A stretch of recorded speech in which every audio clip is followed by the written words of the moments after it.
XSFM입니다. I, D, W, K.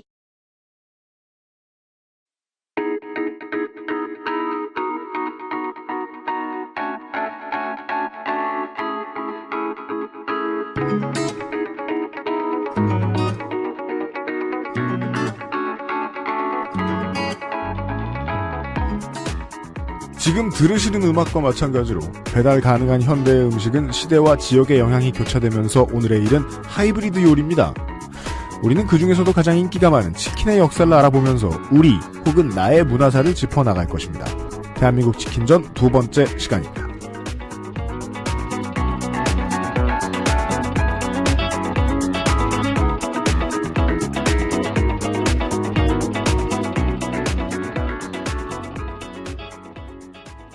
(2018년까지) 4번 남은 주말 중에 첫 번째입니다. XSFM의 유승균 PD입니다.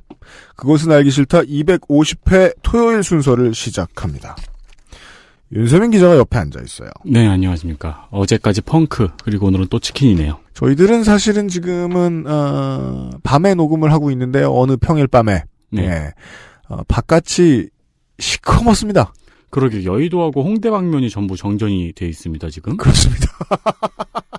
재밌습니다. 네, 되게 그 아울렛 앞에가 되게 휘황찬란했는데 네. 지금은 새까만 암흑이라서 네. 밤바다 같이 됐어요. 그렇습니다. 뭔가 이제 그 환경이 갑자기 확 바뀌었을 때 뭐 이런저런 감정에 빠져 있다가 네. 마지막에 하는 말은 그겁니다. 야, 뭐 먹으러 가자.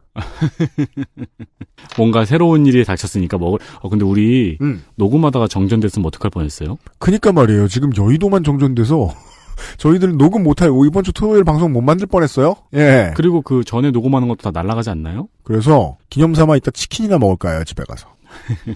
빈속에 들으시면 안 되는 대한민국 치킨전 두 번째 시간 잠시 후에 시작하겠습니다. 그것은 알기 싫다는 이탈리아에서 온 케이크 라파스티체리아에서 도와주고 있습니다. 왜요? 경쟁 관계죠. 치킨과 네, 케이크요? 탄수화물과 XSFM입니다. Maestro pasticcere, la pasticceria. 출근 전에 빤도로 챙겨 먹고 나가니까 맛있고 속도 든든하니까 너무 좋던데? 그치? 천연 재료로 만들어진 빵이라 부대끼는 것도 없고 참 좋더라고. 이렇게 식탁 위에 계속 놔둬도 되는 거야? 그렇게 보관하는 거야. 이탈리아 전통 방식인 천연 발효로 만들어서 상온에둬야 더 맛있어. 방부제 들어간 거 아니야? 방부제는커녕 그은한 이스트도 안 쓴다고. 이탈리아에서도 파티에서나 올린다는 고급 음식을 매일 아침 먹을 수 있는 건 우리 동네에서 우리밖에 없을걸? 아무나 만들 수 있는 빵 같진 않아.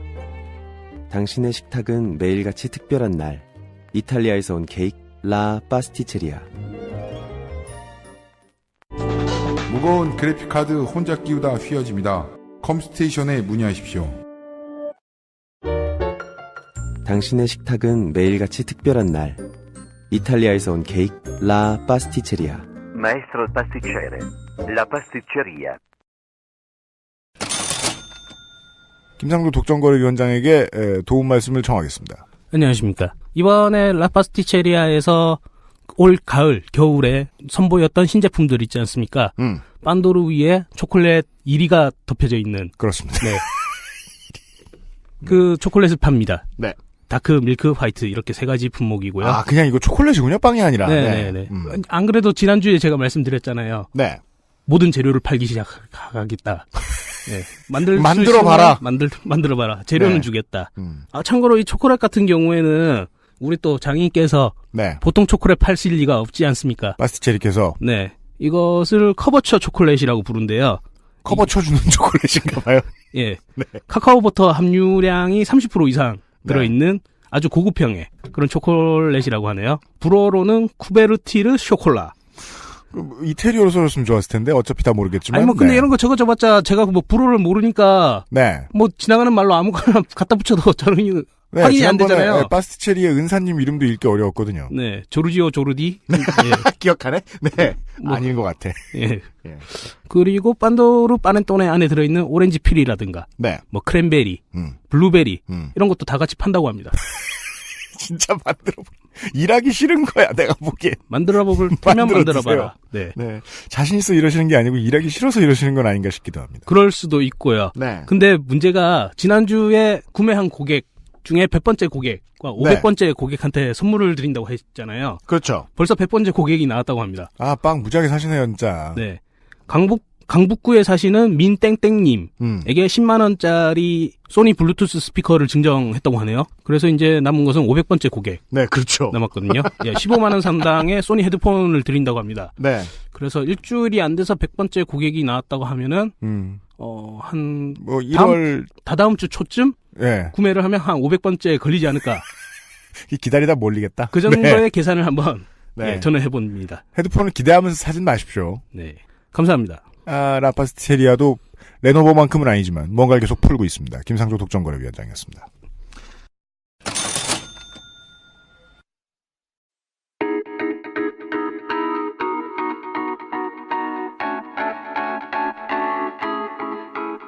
내 삶을 돌아보는 시간. 대한민국 치킨전.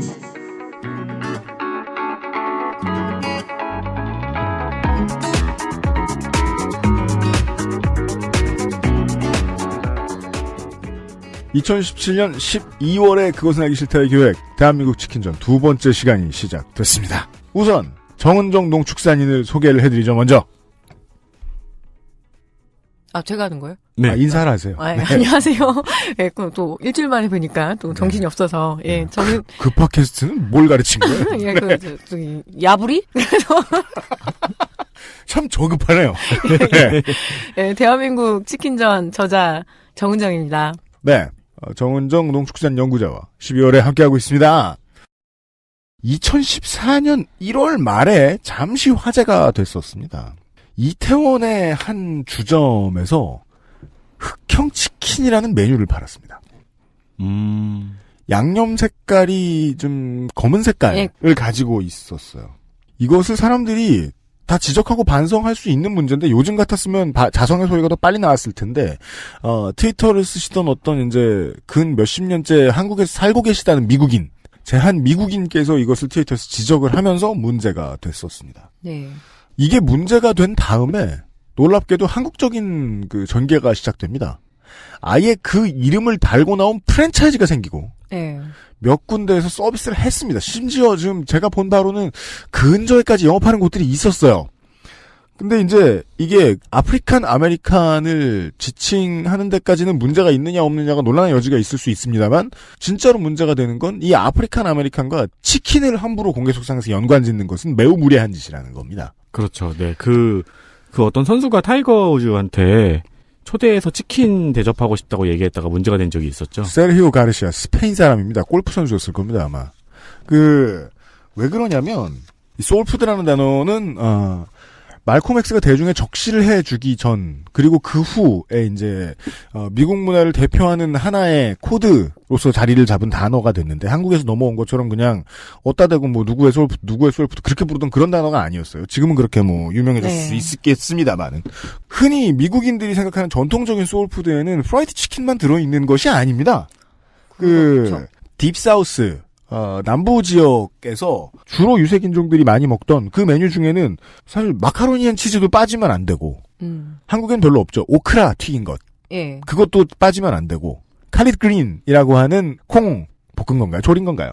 그것도 빠지면 안 되고, 그리고 소울푸드라고 부르는 나머지 또 큰 줄기가 하나 있습니다.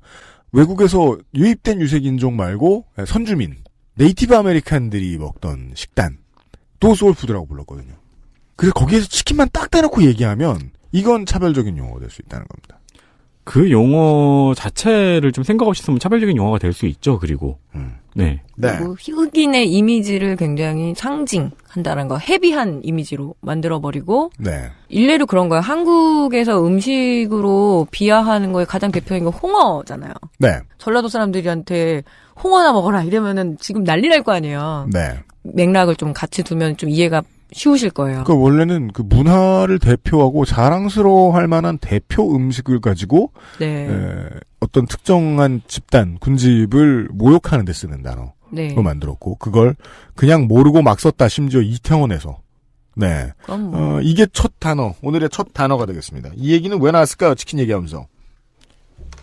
소울푸드 같은 경우에는, 그러니까 KFC 때문입니다, 사실은. 네. KFC. 켄터키 프라이드 치킨, 그죠? 저희가 지난달에 조성주 소장 나와서 이야기할 때 말씀을 드렸죠. KFC는 왜 켄터키 프라이드 치킨이 아니라 KFC가 되었는가? 켄터키주에서 네. 로열티 달라 그래가지고 뗐다. 입니다. 켄터키주가 가난하기 때문입니다. 왜 우리나라도 뭐 지역에 가면 음식 축제 있잖아요. 그래서 네. 울진대게하고 그다음에 영덕대게하고 원조라고 싸우잖아요. 근데 대게가 지가 어느 바다인지 알고 그죠? 근데 이제 울진이 원조다 말이면 결국은 대게인데 난 대마도에서 왔다고 이런. 네, 근데 막 싸운 거예요. 유타주하고 켄터키주하고 야 우리가 이게 프라이드 치킨의 원조다. 그래서 결국에는 그래도 켄터키가 이긴 거죠. 창업주 코넬 샌더스는 인디애나주 출신이며 KFC의 1호점은 유타주 솔트레이크 시티 남부에 생겼습니다. 네. 그러면 원래는 KFC가 아니라 UFC가 될 뻔했네요. 그죠? 옛날에 보면 SLFC보단 나니까요. 네. KFC 지점이 한국에서 네. 이제 지점이 문을 닫고 네. 그러면 이제 남는 자재들을 버리잖아요. 네. 그거 버릴 때 동네 아저씨들이 샌더스 대령을 모셔다가 자기가 쓰는 경우가 되게 많아요. 그래서 무슨 옛날에 주유소 가면은 자기 주유소 색깔로 다시 칠해가지고 그 샌더스 대령은 어디에나 있는 경우가 있어요. 그리고 한국에서는. 저기 안경들 많이 훔쳐갔잖아요. 맞아요. 겨울에 왜 산타 할아버지 옷 입히고 모자도 입히고 그랬는데 KFC가 사실은 지금 힘을 못 쓰죠. 우리나라 치킨 브랜드에서 10위권밖에 안 돼요. 지금은 예. 다시 이 12월의 기획 대한민국 치킨전은 PD 본인이 이제 스스로의 인생을 돌아보는 시간입니다. 옛날에는 KFC 치킨을 먹는 게 대단히 중요한 외식이었습니다. 그럼요. 그 이국적인 느낌 있잖아요. 그건 KFC 치킨이 아니지. 켄터키 프라이드 치킨을 먹는 것이죠. 큰 컵에 치킨이 가득 담겨 있는 그 이국적인 장면. 버켓. 그리고 네. 치킨 무가 아니라 콜슬러.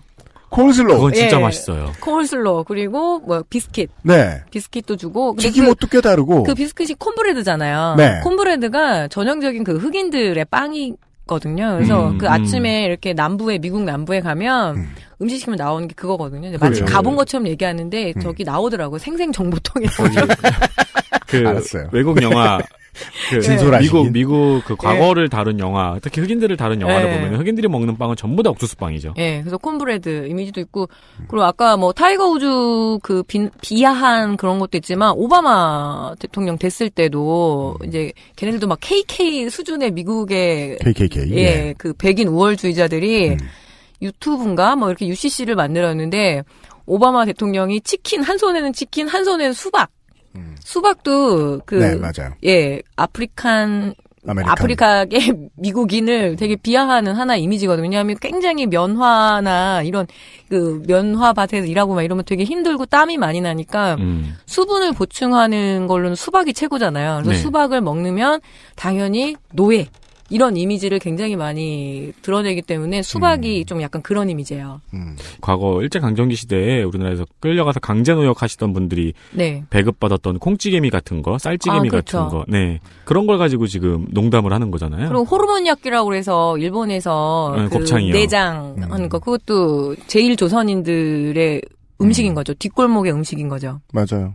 실제로 코리아타운 근처에 살고 있어서 한국인들 문화가 익숙한 미국인들 사이에서 한국인들을 조롱하는 말 나올 때 스팸 얘기 많이 나와요. 네. 근데 그거는 이제 한국인의 문화가 아니라 미군 부대가 있는 지역의 문화잖아요, 이제. 저 필리핀 이런 데도 엄청 센 오키나와. 문화예요. 예. 소울푸드 담론이 제일 문제인 거는 뭐냐면 한 인종 차별주의적인 거고 그리고 그 이미지를 고착화시키는 거죠. 네.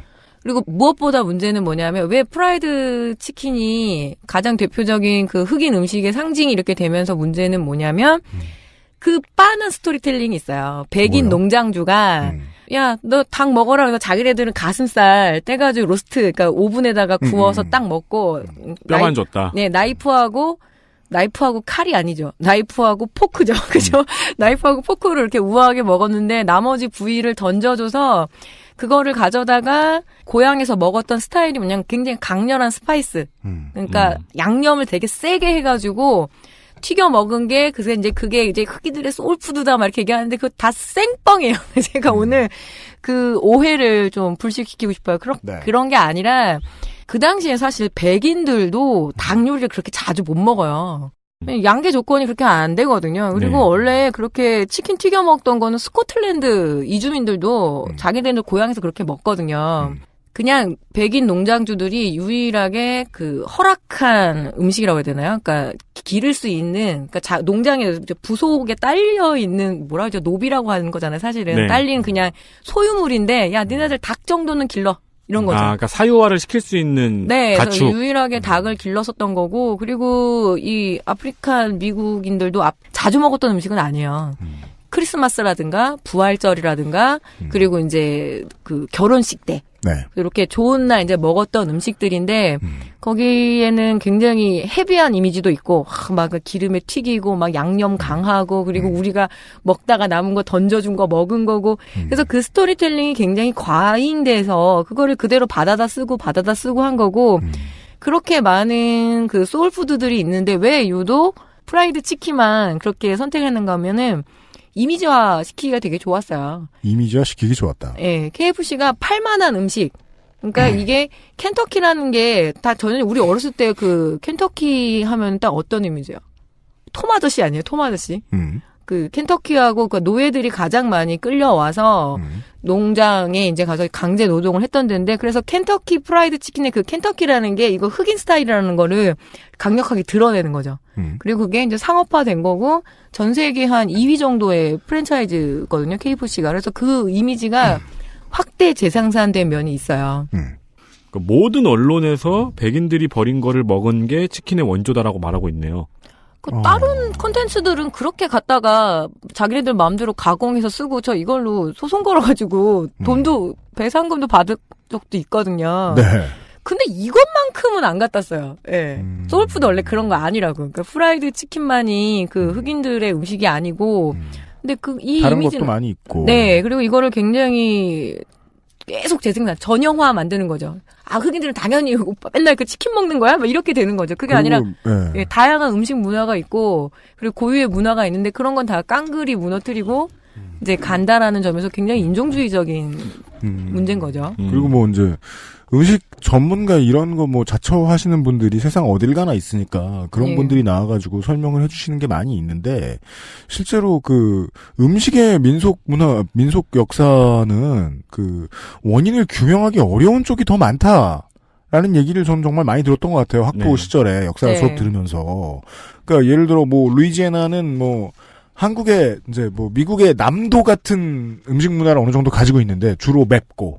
근데 그게 꼭 어느 문화에서 나왔다고 단정 짓는 것도 되게 위험하고 좀 비전문적인 추측인 것 같다는 거예요. 가장 소위 말하는 이 흑인들 켄터키 프라이드 치킨이 켄터키의 이미지를 가져갔고 파파이스가 루이지애나식이에요. 네, 그렇죠. 그래서 파파이스는 아직도 밑에 보면 루이지애나, 예, 예. 케이준 어쩌고 써있죠. 그렇군요. 파파이스는 양념이 좀 돼 있잖아요. 예, 그래서 강렬한 양념. 그러니까 센 거예요. 음식 자체가 케이준이죠, 헤비. 그게. 그래서 왜 우리도 그런 얘기 많이 하잖아요. 그러니까 전라도 쪽 사람들이면 음식 잘하냐고 물어보는 거랑 그리고 흑인들한테 노래 잘하지 않냐라고 하는 거랑 그래서 그 이미지를 계속 똑같은 스테레오타입으로 만든다라는 것도 문제고 햄버거도 사실은 그렇게 많이 구분이 돼 있어요. 요새는 이제 뭐 많이 희석되고는 있지만 맥도날드 햄버거 같은 경우에는 전형적인 백인의 네. 햄버거고 그리고 당신들은 버거킹.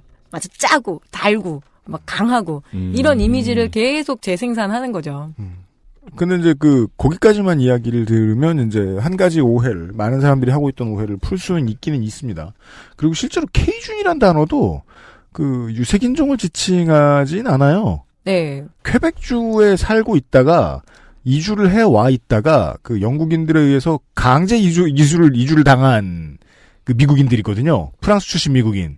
루이지애나에 그래서 프랑스풍의 문화가 많고 그 사람들이 해먹던 음식을 처음에 얘기하는 건데 오히려 원인은 지금의 루트는 거기서 찾는 게 맞을 것 같기도 한데 아무튼 제가 처음에 말씀드렸던 대로 소울푸드라는 단어는 미국의 역사와 전통이 사라진 채로 지금 한국에 남아 있습니다. 네. 많이 씁니다 여전히 사람들이. 그럼요. 한국인의 소울푸드 치킨에 대한 이야기를 하고 있었습니다.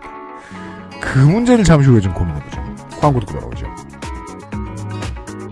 그것은 알기 싫다는 일랑일랑 모이스처 테라피 빅그린 바디케어, 기억력 향상에 도움을 줄 수도 있는 다이어메드 공신보감에서 도와주고 있습니다.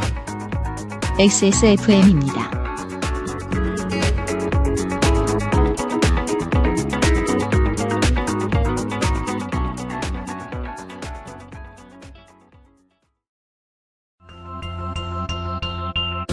퇴근 후 지친 몸을 위로해주는 건 역시 샤워가 최고예요. 욕조에 몸을 맡길 땐 빅그린 바디오일 몇 방울과 함께하죠. 욕조 안에 퍼지는 일랑일랑의 향기. 휴식 그 이상의 것을 부르기 충분하죠. 물론 혼자여도 나쁘진 않아요. 단지 누구와 함께라면 조금 더 좋을 뿐이죠. 물기를 닦고 나면 준비는 끝났어요. 속옷을 입는다는 느낌으로 바디크림을 바르기만 하면 되죠. 가끔은 그것만으로 충분하거든요. Big Green 모이스처 테라피. 공신보감은 식약처로부터 기억력 개선 기능을 인정받은 건강기능 식품입니다.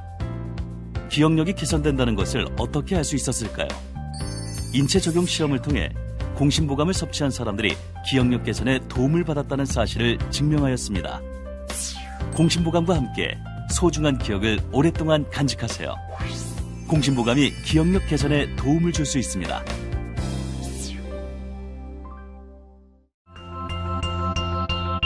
놓치지 마세요. 몸이 원하는 첫 번째 선택. Big Green 엑세스몰에서 만나는 빅그린 모이스처 테라피.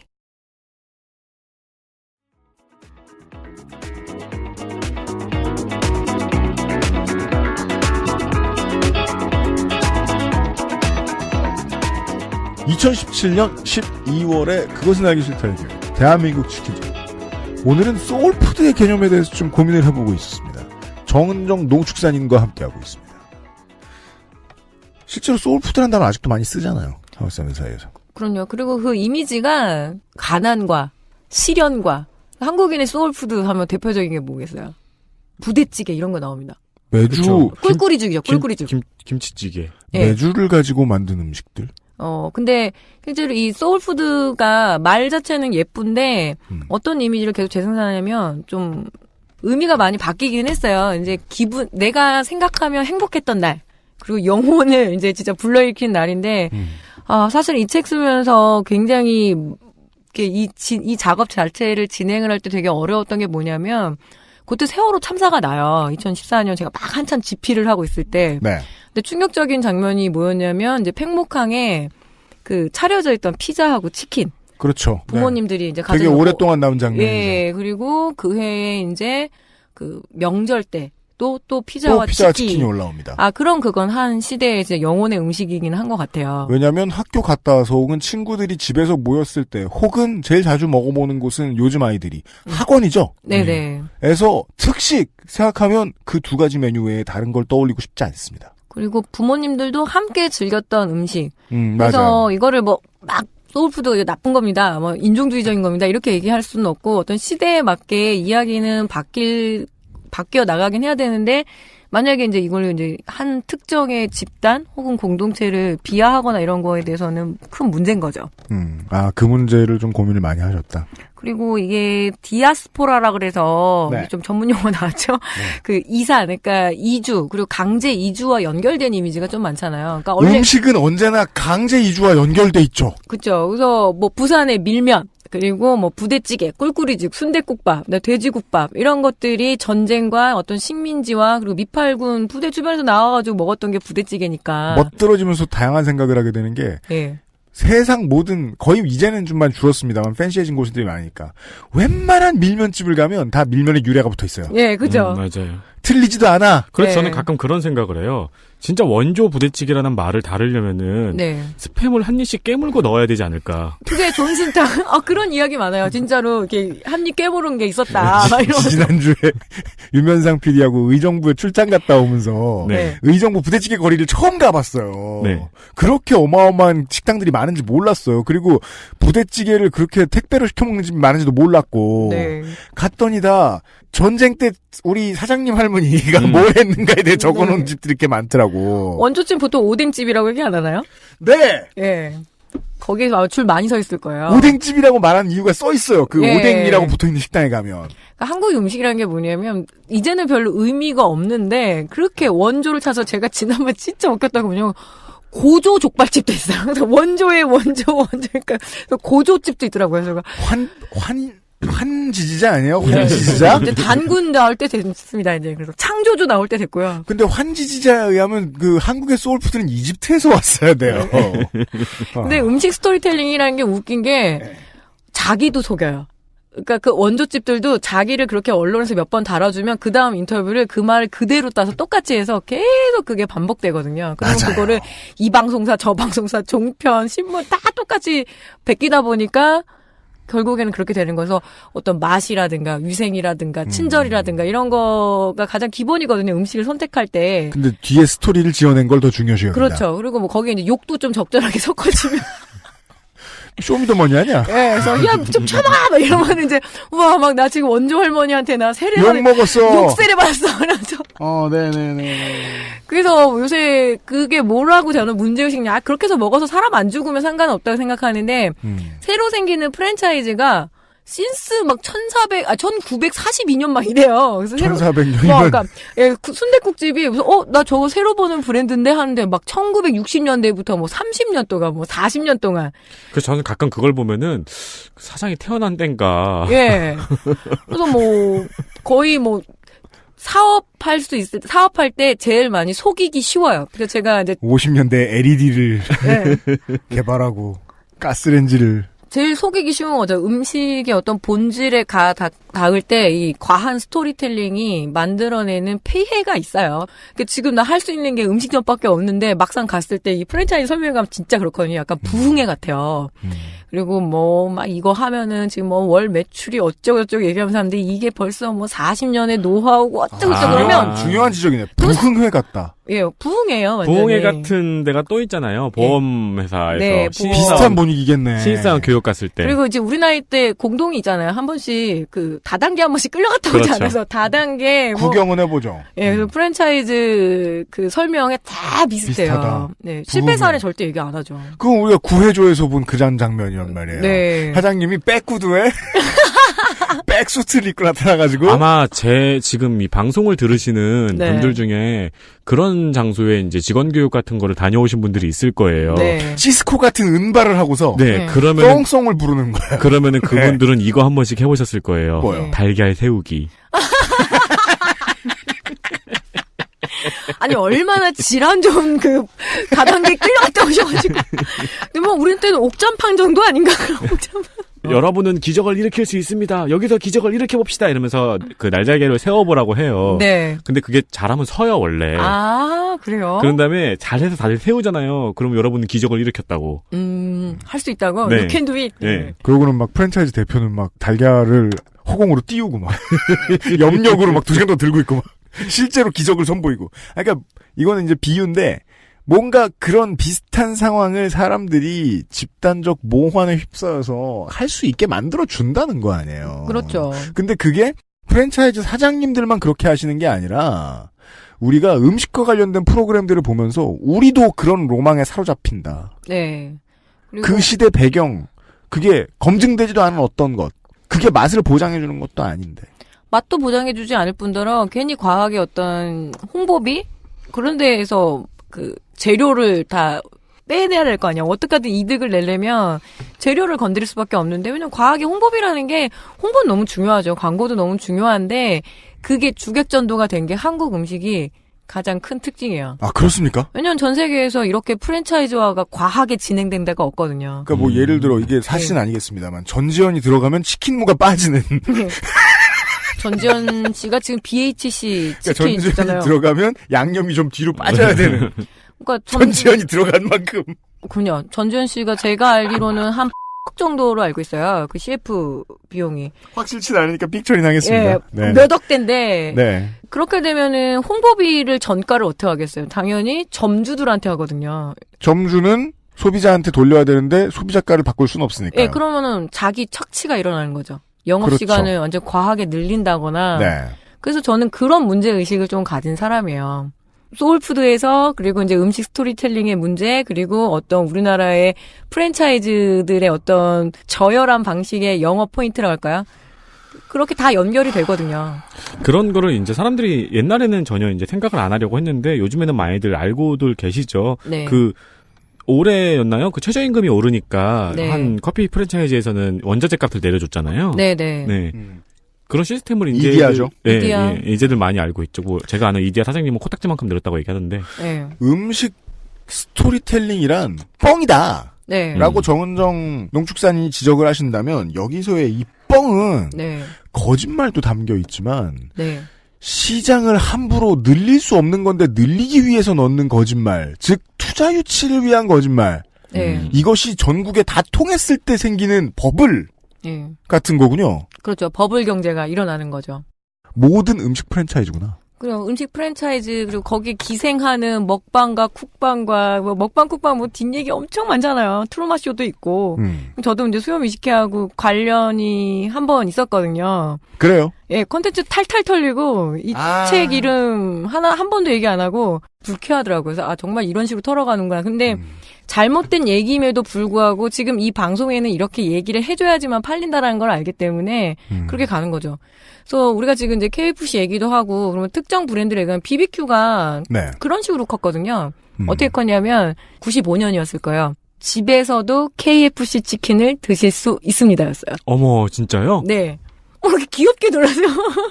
놀라죠. 네. 왜냐하면 이게 치킨 계보가 좀 있는데 KFC 치킨이나 BBQ나 지금 우리가 먹고 있는 후라이드가 크리스피 치킨이라고 그래가지고 약간 돈가스 같잖아요. 겉에 이렇게 바글바글하다. 튀김옷. 예, 튀김옷이 이중 코팅이에요. 이중 코팅이요? 예. 아이, 처음 들어. 재밌다. 예, 이중 코팅이고, 그러니까 예를 들어서 뭐냐면, 아까 지난번 1회 때 얘기한 수원의 진미 통닭 있죠.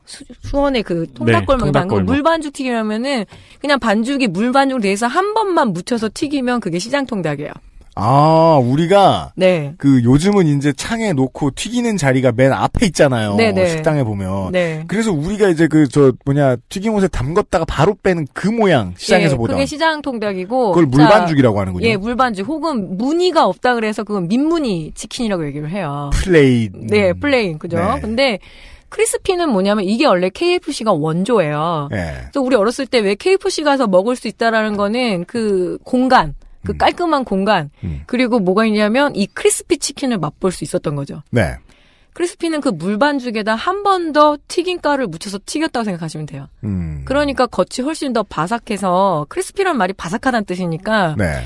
이걸 먹으면 고기도 먹고 그다음에 과자도 먹는 느낌.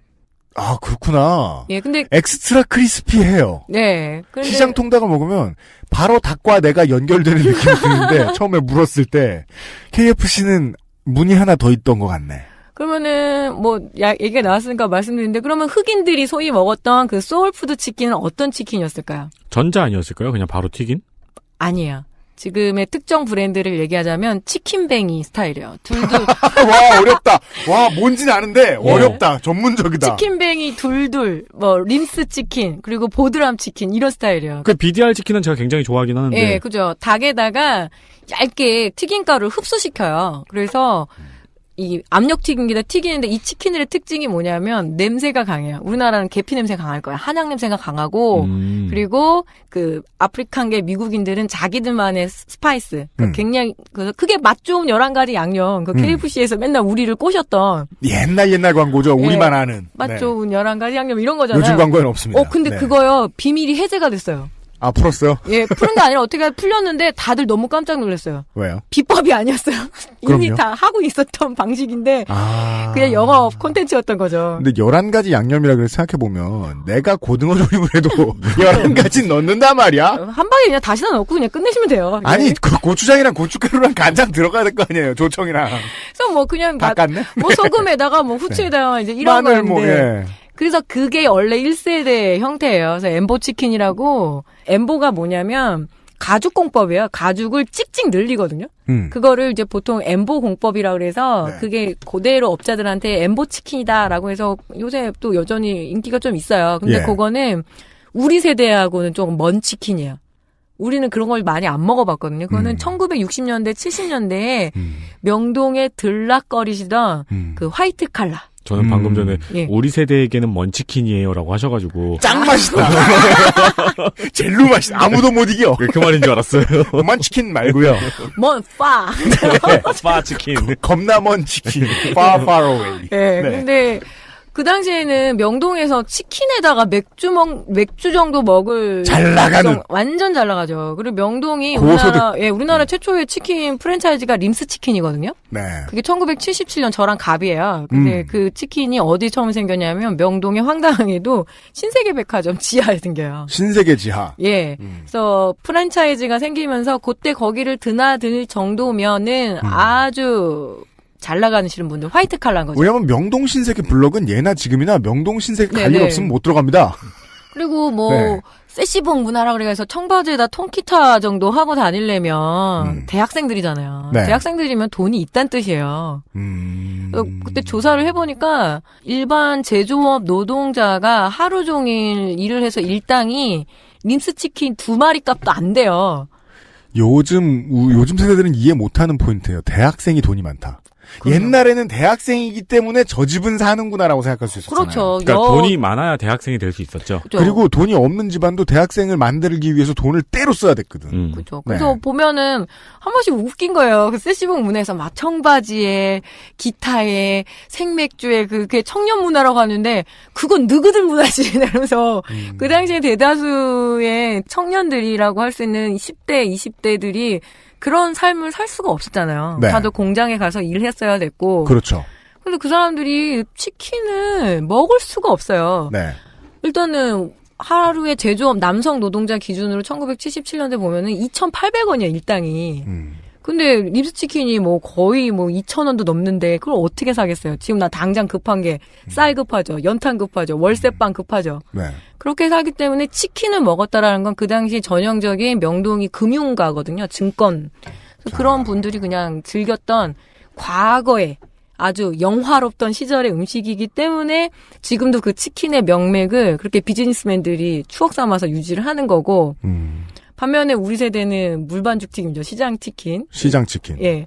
그러다가 지금 BBQ 얘기하다 이렇게 나온 건데 이 크리스피 치킨을 먹으려면 KFC만 갔어야 돼요. 근데 KFC는 종로 그리고 뭐 신촌, 명동 이런 아주 커다란 상업지구에만 있었기 때문에 동네에서 먹어보기 힘들었거든요. 왜냐면 그때 KFC는 매장이 컸어요 또. 엄청 크고 해화동 KFC 앞에서 약속하잖아요 많이. 그 이후에는 그 가게 자리의 주인이 되게 많이 바뀌었는데 어른들한테 얘기하면 해화동 KFC라 그래야 알아들었었어요. 그러니까 네. 해화동 켄터키 프라이드 치킨이라 그래야.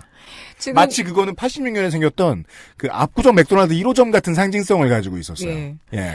보면 너무 재밌는 게 1984년도에 두산그룹이 KFC를 들여오거든요. 네, 맞습니다. 그래서 개장하는 날 풍경이 뭐냐면 양복 입은 아저씨 군단들이 빡 들어가는 거예요. 지금 물론 그거에 대한 비감은 뭐 지금도 쉑쉑버거 1호점이 들어올 때 그러니까요. 그림하고 똑같습니다만은. 그래서 빵 터졌어요. 근데 빵 터졌어요. 예, KFC 원리 어답터가 몰리는 거니까. 예, KFC 치킨의 그 기록이라고 해야 되나요? 잡지 막 그때 엄청 센세이션하니까 많은 기록이 나는데 여대생들의 발언이 되게 재밌어요.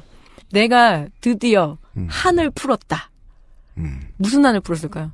내가 드디어 닭다리를 내가 내 맘대로 골라 먹게 된 거예요. 닭다리를 다 뺏겼던 거예요, 그동안. 남동생, 오라버니, 아버지.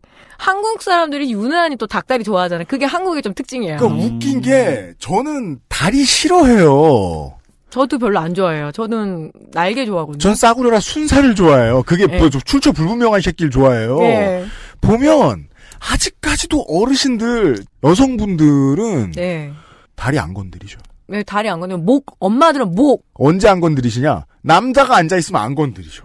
그러니까 다 내재된 거죠. 다 그래요. 심지어 딸들한테 가르칩니다. 네. 남자한테 주라고 이건. 저는 목을 제일 좋아하는데. 옛날 어머니들은 드시지도 못했지만 드시게 되면 닭모가지 정도 드시는 거고 그리고 많이들 마음 아파하는 게 뭐냐 엄마는 통닭 안 좋아해. 그러니까 치킨이란 말도 이제 80년대 이후부터 생긴 말인데 엄마는 통닭 안 좋아해 하는데 뒤돌아보니까 엄마가 그렇게 손으로 튀김가루 떨어진 걸 이렇게 꼭꼭꼭 찍어서 드시고 있더라. 이제 이런 사연도 있거든요. 저도 그걸 우리 엄마한테 배워서 예. 친구들하고 치킨 먹으러 가면 아주 친한 친구들하고만 그렇습니다. 예. 꼭 남은 걸 제가 먹어요. 왜냐하면 정말 그 학습이란 게 되게 재밌는 게 예. 엄마는 아들, 딸, 새끼들이 남긴 걸 되게 맛있게 드셨거든.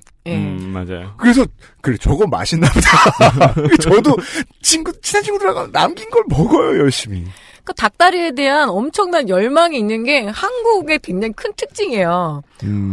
그러면 미국 사람들 뭘 좋아할까요? 확실히 슈퍼볼 시즌에는 윙, 날개, 거기도 특이한 스포츠 문화인데. 미국은 윙이죠. 예, 네. 슈퍼볼 할 때 윙 판매율이 엄청 올라가요. 핫 윙이죠. 예, 핫윙이 올라가고 그래서 우리나라가 왜 치킨 시키면은 부분육으로 시킬 수도 있거든요. 네. 닭다리만 시키는데도 근데 그거 수입육으로 많이 채우죠. 그래서 그 당시 여대생들이 가면 부위별로 이렇게 시킬 수 있었어요. 닭다리를 시켰다. 한정은 그러니까 닭다리였는데 그게 한국만이 그러니까 예측을 못한 거예요. KFC 본사에서 어떻게 알았겠어요. 아니 왜 닭다리만 솔드아웃이 나냐. 그래서 가슴살도 팔아야 되고 이러는데 그래서 나중에 정책적으로 뭐냐면 부위는 고르실 수 없습니다. 맞아요. 맞아요. 그게 바뀐 거라면서요. 예. 닭을 가족 모임에서 잡아서 먹는지, 네. 이렇게 추석이나 설날 때 내려가면 만나는 그런 집에 KFC 직원들이 시장 조사차 나와가지고 같이 얻어먹을 쓸 리가 없잖아요. 그리고 그러니까요. 그런 사람이 나와 앉아있다고 해서 내외하는데, 뭐, 누구는 다리 안 주고 이걸 보여주냐고. 그쵸. 그냥 눈치껏 집어가고 눈치껏 먹는 거잖아요. 그 되게 증거가 많은데 그 과자도 다리만 나오고. 예. 그러니까 닭다리 과자. 심지어 그 괴물 치킨도 있잖아요. 새다리 치킨. 삼조고 치킨. 우리 어렸을 때 4월에 가학의 달이라 그래서 과학 포스터 같은 거 그리면 뭐 이 식량 나는 어떻게 할 것인가 그러면은 막 그 닭다리 8개씩 있는 닭을 개발해가지고 내가 이놈의 이거 한을 풀겠다는 애들도 되게 많았어요. 저는 또 형제 많은지 딸 많은지 막내여서 제가 언제 닭다리를 먹어봤겠어요. 다 오빠나 아버지 차지고 이러니까 그렇게 해서 KFC가 되게 떴는데 갑자기 95년도에 BBQ가 이게 왜 크리스피를 가능하게 하려면은 튀김기가 되게 커야 돼요. 그렇겠죠. 예, 네. 바가 되게 커야 돼가지고 닭을 밀치듯이 넣어가지고 미치듯이 넣었을 때 이제 물결이 생기는 거예요. 그래서 얘를 뭐라 그러냐면 정식으로 하면 물결무늬 치킨이라고 해요. 그래서 되게 잘 나왔다 그러면은 컬이 잘 잡혔다 그러거든요. 빠마 잘 나왔다는 것처럼. 그래서 물결무늬 치킨이고 얘는 이름이 있고 크리스피라는 이름도 있고 물결무늬 치킨이 있으니까 이 시장통닭 신세가 웃기잖아요. 쟤는 엠보 치킨이란 말도 있고 하는데 그래서 어쩔 수 없이 그럼 우리는 그냥 민무늬 치킨 낸 거예요. 플레인 요거트가 제일 잘 팔리거든요. 네, 그래서 네. 그 당시에 제가 조사해보니까 1984년도, 5년도 요때 KFC 스타일의 이 치킨을 만들려면 설비가 1,000,000원이에요. 튀김기부터 해가지고, 그 예, 파우더링 할 때 이렇게 커다란 수조에다가, 그러니까 싱크대에 설거지통만 한 데다가 가루를 잔뜩 해놓고 거기다 그러니까 닭에 눌리면 안 되는 거예요. 손자국이 나면 안 되는 거예요. 그래서 그렇게 설비 싸움이 있으니까 KFC 같은 커다란 회사만 가능했는데 80년대에는 서울의 주변 언저리 지역에 집 한 칸이 몇백만 원 선이었기 때문에. 예, 제가 충북 충주 출신인데 우리 집이 그때 아빠가 팔고 왔을 때 되게 큰 집이었거든요. 그게 800만 원이었대요. 아무리 지방이긴 하지만 도시잖아요. 그래도 800만 원에 팔았다고 그러더라고요. 아이폰 10 5대 값이. 그러면 내가 가만 생각하니까 뭐야, 그럼 우리 집 팔아가지고 그 KFC 튀김기를 하는 거야? 내가 그래서. 그럼 역설적으로 그걸 설명해 주잖아요. 저 시설에 투자를 한다는 건 저 음식이 그만큼 고가. 그럼요. 잘 팔리는 고급 음식이라는 뜻이다. 그때 큰 맘 먹고 가서 진짜 한 번씩 사 먹는 거죠. 그래서 주로 대학교 앞에 많이 생겼던 건 뭐냐, 그 정도 소비를 할 수 있으려면 시내여야 되고 대학생들 정도나 가능한 거지. 요 뭐 이런 변두리 같은 데서는 안 되는 거죠. 그러다가 BBQ가 쌈박하게 생각한 거야. 한국 스타일. 뭐 아시죠? 양재기. 저기 믹싱볼. 믹싱볼에다가 믹싱볼은 그냥 뭐 집에서 튀김 만들 때도 그냥 그런 거 저기 어릴 적에 엄마가 10,000원짜리 쥐어줘가지고 네. 통닭 사러 뛰어가면 그렇게 해줬잖아요. 예, 아저씨가 그렇게 해줬잖아요. 그런 방식을 그러니까 딱 적용한 거야. 한국 스타일로. 주방 시설을 확 줄이고 튀김기도 그렇게 안 비싸도 되고 그래서 BBQ가 갑자기 KFC 치킨 이제 배달해서 드세요. 그래서 프랜차이즈가 갑자기 확 늘었던 게 95년도에서 창업해갖고 97년 전후로 그때 또 IMF라는 아주 호재를 만나는 바람에 다들 또 치킨집 차린다고 난리쳐서 그렇게 해서 우리가 지금 불세출의 그 매출 1위라고 해야 되나요? 1위 프랜차이즈 BBQ를 만나게 되는 거죠. 네. 오늘은요, 두 가지 얘기를 했는데요. 또 시간이 이렇게 지나가 버렸습니다. 네. 소울푸드라는 개념이 있는 건 좋아. 우린 다 소울이 있거든. 그리고 우리 소울에 붙어있는 음식들이 있어요. 우리의 치킨처럼. 네. 그런데 그것을 이제 스토리텔링화 시켜서 마치 영화 블레어비치 프로젝트를 팔듯이 뻥장사를 하는데 소비가 되고 있다. 이것은 첫 시간에 농축사님께서 말씀해 주신 치킨은 맛으로 승부하는 게 아니다. 놀랍게도. 왜냐하면 웬만해선 맛이 없지 않으니까. 그것과 좀 얽혀 있는 것 같고요. 예, 이건 사회학에 대한 이야기였고. 그리고 두 번째로는 치킨의 근대사를 들었습니다. 근데 사실 근대사라고 하면 할 말 덜 많으시죠? KFC 얘기. 예, KFC로 뭐. 거기까지. 예. 제가 기억이 나는 게 이제 두 번의 아웃브레이크가 있었어요. 예. 다음 주 이 시간에 자세히 또 나머지 역사를 설명해 주시겠지만 한 번은 양념통닭의 개발 예. 때 프랜차이즈들이 늘었어요. 근데 여기서 늘었다는 건 우리 동네 기준으로 한 4, 5km에 하나씩 생겼어요. 예. 그래서 먼 길을 걷지 않습니까? 아무리 우리가 대도시에 살아도 그 먼 길을 걷는 순간이 무진장 행복하죠. 그럼요. 심지어 기다림을 즐기고 싶어서 저는 엄마한테 먼저 시키라고도 안 했어요. 가서 30분 동안 튀기실 때 계속 쳐다보고 있었어요. 그거 들고 올 때의 기분. 그렇죠. 그러면은 그 새끼 같으니까 하나 더 주시기는 뭐를. 닭똥집 안 튀겨주든가요? 네. 닭똥집도 집어넣어주세요. 그러니까요. 아버지 갖다 드려? 예. 이러면서. 뭘 아버지 같은 소리야. 근데 가는 게. 이거 호러! 그리고서 걸리면 호러.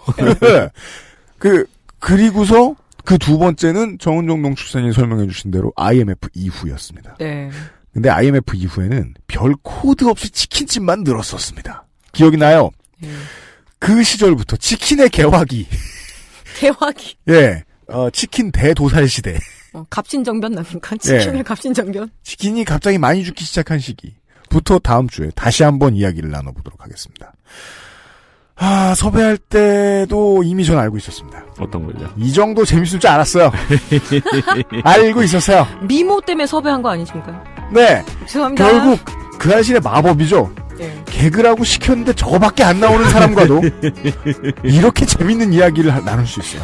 다음 주 이 시간에 대한민국 치킨전 세 번째 시간으로 다시 만나뵙겠습니다. 정은정 농축산인이었습니다. 고맙습니다. 수고하셨어요. 네, 고맙습니다.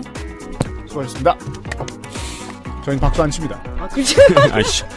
배울 게 많으셔. 치면 안 되는 건 아닙니다. 네. 너무 자랑스러워서. 광고 듣고 뉴스 아카이브 진행하죠. 그것은 알기 싫다는 용산의 숨은 보석 컴스테이션에서 도와주고 있습니다. XSFM입니다.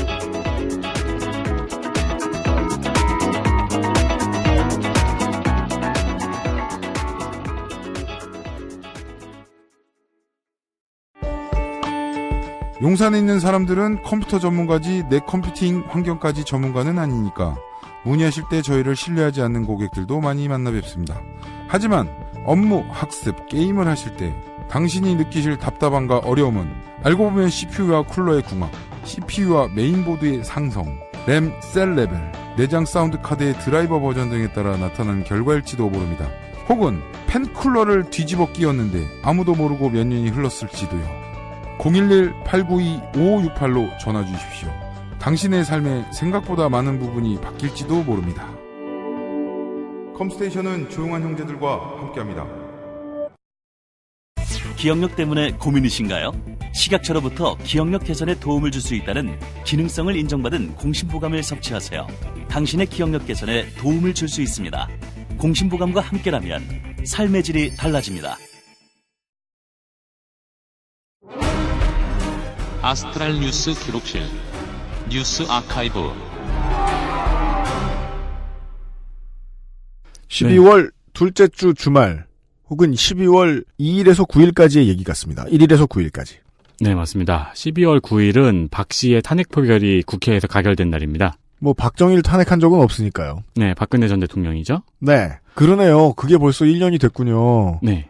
네. 저는 지하철에서 그 휴대폰으로 인터넷 생중계를 보고 있다가 생중계 보고 있으면 의원들 몇은 이렇게 그 거북이 걸어가는 것을 보듯이 다들 고개 숙이고 이렇게 네. 원을 그리고 모여 있고 의원들 계속 투표하고 나오고 이때는 참 브라질 시스템이 부러웠어요. 뭐요? 브라질은 탄핵 표결을 할 때 의원 각각의 원샷을 받고 이유를 밝히고 자기 의견을 밝히잖아요. 아, 그렇죠. 네. 그리고 몰랐는데 이 12월 9일이 국제 반부패 날이었네요. 그런가? 좋은 이벤트였어요? 네. 한편 2014년의 12월 초에는 정윤의 문건 파동이 가장 큰 뉴스였습니다. 이 사건이 이렇게 긴 역사를 자랑합니다. 그렇습니다. 그러니까 지금 생각해보면 세계일보 입장에서는 조금 억울할 것 같다는 생각도 들어요. 세계일보가 제일 억울했겠죠? 네. 그러니까 그 사장님이 청문회에 나와가지고 그렇게 분기탱천 하셨잖아요. 그렇죠. 그리고 청와대도 어떻게 보면 억울했겠죠, 작년에는. 제일 억울한 건 청와대입니다. 네. 정윤회 때는 그냥 넘어갔잖아! 이러면서. 네. 정윤회는 왜 자식을 낳아가지고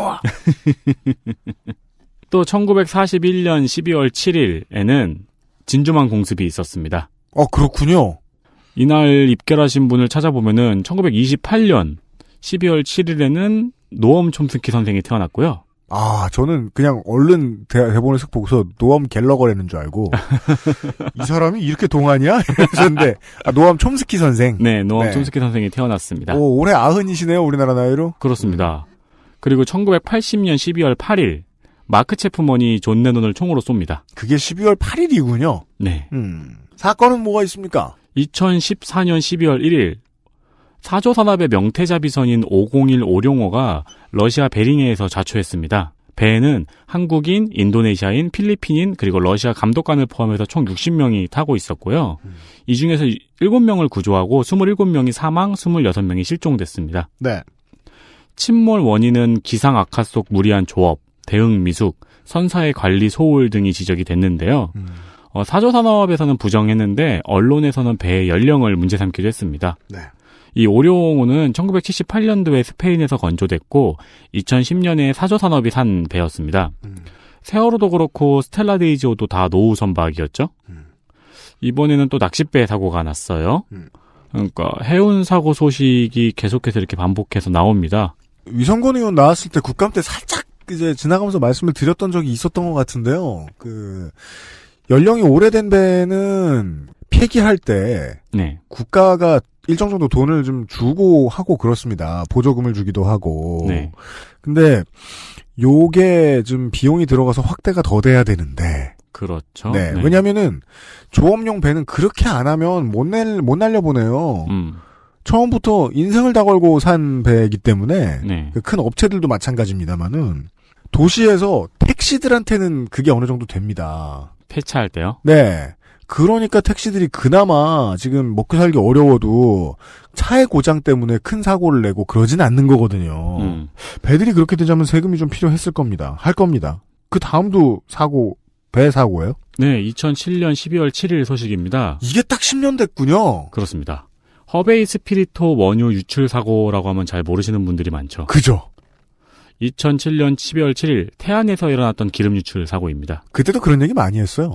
대체 태안군이 뭘 잘못했다고 태안 이름이 이렇게 팔려야 되냐. 이게 삼성의 크레인선이 유조선 허베인 스피리토와 충돌해서 12,547킬로리터. 이 양의 기름이 바다로 유출된 사건입니다. 그러니까 삼성 크레인선 유출 사건, 기름 유출 사건 이런 식으로 표현하는 게 적절하다 책임 소재상 이란 얘기를 좀 하시는 분들이 계셨어요. 근데 그리고 이제 123만 명의 자원봉사자들이 기름을 닦아냈던 일이 더 유명해지고 기억에 남는 일이었잖아요. 그렇습니다. 그러니까 가만 생각해 보면 금모으기도 그렇고 이 기름 유출 사건도 그렇고 박근혜를 끌어내린 것도 그렇고 우리나라는 세금 내는 국민들이 해야 될 일이 참 많아요. 네. 어떻게 보면 무슨 펑크 커뮤니티 같기도 합니다. 정치 시스템이 안에서 그냥 이렇게 저렇게 살던 사람들이 다 해야 되는. 당시 언론은 이 123만 명의 자원봉사 열풍에 주목을 하고 뉴스에서는 계속 태안 기름 유출 사고라고 이야기를 했잖아요. 이 사고가 약간 천재지변인 것처럼 다뤄진 면이 좀 있어요. 그래서 삼성중공업을 싹 감춰줬죠. 네, 삼성중공업이 벌인 일인데 말입니다. 그러니까 원래 해상사고는 아까 말씀하신 대로 배 이름으로 명명하는 경우가 많은데 이상하게 이 사고는 지역 이름으로 명명했어요. 그러니까 무슨 버뮤다 삼각지대도 아니고 말이야. 네. 국가기록원에 들어가가지고 사건을 살펴보니까요. 대법원에선 삼성 1호와 허베이 스피리토의 쌍방가실로 양쪽 모두에게 유죄를 선고했습니다. 이 사고의 보상액은 2013년도에 결정되고요. 작년까지 거의 절차가 마무리되었지만 아직 배분 문제 등이 많이 남아 있습니다. 10년이 지났는데 해결이 안 됐답니다. 아직. 네. 네. 그리고 원래 이런 거고요. 1964년 이야기입니다. 1964년 12월 7일 서울시내 전기중학교 입시시험 자연과목의 18번 문제는 네. 그때는 중학교 입시가 있었습니다. 그렇습니다. 엿을 만드는 순서를 설명하고 엿기름 대신 넣어도 되는 것을 묻는 질문이었습니다. 보기에 1번은 디아스타제, 그리고 2번은 무즙이었습니다. 정답은 1번이었습니다. 그러나 일부 학생과 학부모들이 반발했습니다. 왜냐하면 무즙으로도 엿을 만들 수 있거든요. 그렇군요. 그 엿기름이나 무즙이나 둘 다 이 디아스타제 성분이 들어있어요. 그렇군요. 그 심지어는 6학년 2학기 자연교과서에도 무즙에 디아스타제 성분이 들어있다는 내용이 실려 있었거든요. 교과서 되게 어렵네요, 옛날은. 근데 문교부는 디아스타제만 정답으로 인정을 합니다. 그러니까 학생들과 학부모들이 들고 일어났죠. 네. 그러니까 당시에 경기고라든가 뭐 서울고라든가 이런 고등학교 입시는 지금의 대학 입시보다 더 치열했죠. 그렇습니다. 그래서 학부모들은 무즙으로 만든 엿을 직접 들고 갑니다. 그리고 무즙 엿 먹어봐라. 이게 바로 무즙 엿. 무즙 엿 먹어라. 네. 이렇게 말하면서 시위를 벌였죠. 네. 결국에는 복수 정답을 인정하고 명문 중 아까 말씀드린 몇 개의 명문 중학교에 추가 합격자가 인정됐습니다. 그런데 또 이번에는 이 과정에서 부유층이나 특권층 자녀들이 덤으로 부정 입학하는 사건이 일어나죠. 네. 그게 되게 유명했었나 봐요, 옛날에는. 그 중학교 입시는 당시에 문제에 오류가 많아서 이 다음에는 창칼파동이라고 또 비슷한 사건이 있었어요. 네. 그래서 결국 폐지가 되었습니다. 그래서 당시에 문제가 됐던 이 문제를 가져와 봤습니다. 당시에 뭐예요? 논란이 됐던 문제를 가져와 봤습니다. 네. 문제 1. 느낌이 약한 것부터 느려놓여진 것은 어느 것인가? 보기 1. 퍼러타, 시퍼러타, 파라타, 세파라타. 보기 2. 파라타, 퍼러타, 시퍼라타, 시퍼러타. 보기 3. 파라타, 세파라타, 퍼러타, 시퍼러타. 보기 4. 퍼러타, 시퍼러타, 파라타, 세파라타. 학교에서 자체적으로 내는 내신 시험들은 이런 오류를 저지르는 경우가 여전히 좀 종종 있다고 알고 있는데 국가시험 같은 경우에는 이런 사지선다형 문제에 오지선다형 문제에 정도가 들어가는 어휘가 문제에 등장하지 않죠? 그렇죠. 느낌이 약한 것부터. 그게 누구의 느낌이냐고. 그니까 말이야. 다른 문제도 있어요. 네. 이거는 문제 19번이었나 봐요. 조형 작품을 만드는데 가장 기초가 되는 것은 1번 꾸미기, 2번 만들기, 3번 스케치, 4번 협동 제작. 정답이 뭐예요? 결국에는 1, 2, 3번이 다 정답이 아니냐라는 문제 제기가 있어서 결국 이 문제도 이제 백지화 됐죠. 미대생 입장에서는 이제 학원 등록이 정답인데. 등교. 네. 저는 그 얘기가 되게 신기했던 것 같아요. 중학교 입시 문제에 오류가 이렇게 많이 지적되기 전까지 꾸준히 있어 왔던 민원, 중학교가 입시로 꼭 들어가야 되느냐. 네. 네. 중학교까지는 그냥 완전히 랜덤 의무 교육으로 하는 게 맞지 않겠느냐라는 의견이 오묘하게도 여기서 실현이 돼버린 거예요. 문제 이상하다는 이유로. 그렇죠. 64년도에 무즙파동이 있었고 그리고 한 1, 2년 지나가지고 바로 또 창칼파동이 있었거든요. 그러니까 연달아서 일어난 거예요. 이런 문제 오류에 대한 논란이. 네. 이렇게 뒷걸음질로 사회 변화되는 게 되게 많다는 걸 알게 돼요. 요즘은 더더욱이. 예. 뉴스 아카이브 시간이었습니다. 윤세민 에디터 수고했습니다. 네, 감사합니다. 저도 여기서 물러가도록 하겠습니다. 12월에 몇 차례의 그 알실이 더 남아있는데요. 12월, 그리고 1월에 앞으로 조금 더 변해갈 것들을 지금 구상하느라, 제가 머리가 아픈데, 회사에서는 모를 겁니다. 제가 맨 마지막에 얘기하니까. 그래요? 그렇죠. 지금 섭외할 분들 되게 많이 만나고 그러고 있어요. 네. 그 중에 이제 올 가을에 첫 작품을 만나셨잖아요. 정은정 농축산인. 네네. 이 정도로 이제 재미있는 이야기들을, 말도 안 되는 것을 파서, 만들어내신 분들을 앞으로 많이 또 모실 겁니다, 새로. 이게 지금 정전된 밤에. 네. 동시에 유피디님과 저 둘이 앉아 있잖아요. 네, 손희상 선생 집에 가고. 네, 근데 회사에서는 모를 겁니다라고 말씀을 하시면은 여기서 그 회사는 저잖아요. 그렇죠. 이제 너는 알게 된 것입니다. 네, 되게 자연스러운 문제인데요. 방송 만들면서 꾸준히 바뀌지 않으면 살아남을 이유가 별로 없는 것 같아요. 꾸준히 바뀌지 않아야 살아남는 것도 있지 않나요? 라고 물어보고 싶을지도 모르겠어요. 네. 하지만 실제로는 6시 내 고향도 꾸준히 변화하고 있습니다. 그렇죠. 그리고 미디어 환경의 변화는 이제는 내가 늙었구나를 제일 많이 느끼는 게 그 미디어 환경의 변화인 것 같아요. 네. 저는 지하철에서 아프리카 방송을 보고 있지를 못하겠거든요. 저는 이제 ASL 덕분에 조금 하게 됐는데, 신세. 조금 따라가게 됐는데, 아이다라 쓰면 안 되지. 빅처리야.